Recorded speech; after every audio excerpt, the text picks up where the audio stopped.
The Triple Crown finally kicks off this Saturday, but instead of starting at Churchill Downs, it starts this year with the 2020 Belmont Stakes at Belmont Park. Due to coronavirus concerns, the Kentucky Derby was pushed back all the way until September 5th.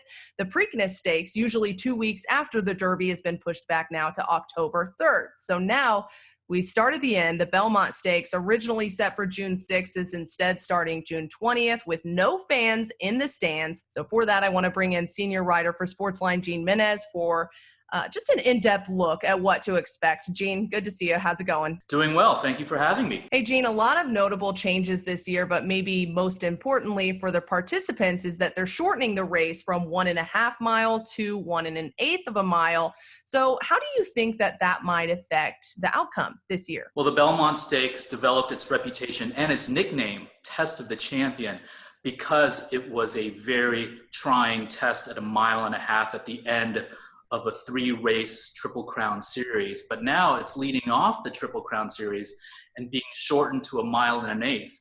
Every year when we would go to the Belmont, we would hear stories about how you can't be a late running horse and win the Belmont Stakes. Very few have won with that running style.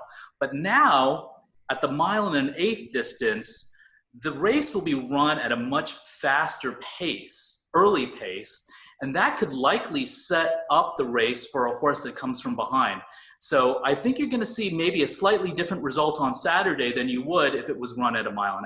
Up next, Gene, I want to talk about your favorites for the race. So who's your top choice and why? The favorite for the race is going to be Tiz the Law. He's 6-5 on the morning line. He's won 4 times in 5 career starts. And he has an excuse for the one loss that he did have at Churchill Downs back last year. Now, Tiz the Law is trained and owned by the same connections behind 2003 Kentucky Derby and Preakness Stakes winner Funny Side. And the connections have been targeting the Belmont race, the Belmont Stakes, for this horse. This horse is a New York bred colt, and they would love nothing more than to win the Belmont Stakes on Saturday. He has the perfect running style, just behind the pace. He's very versatile. He can run closer to the place or back off a little bit if he needs to. And he's drawn a great post in the number 8 hole. He's going to be a very formidable favorite on Saturday. And Gene, finally, who's your best double-digit long shot who could hit the board? You know, the more I look at Max Player, the more I like him.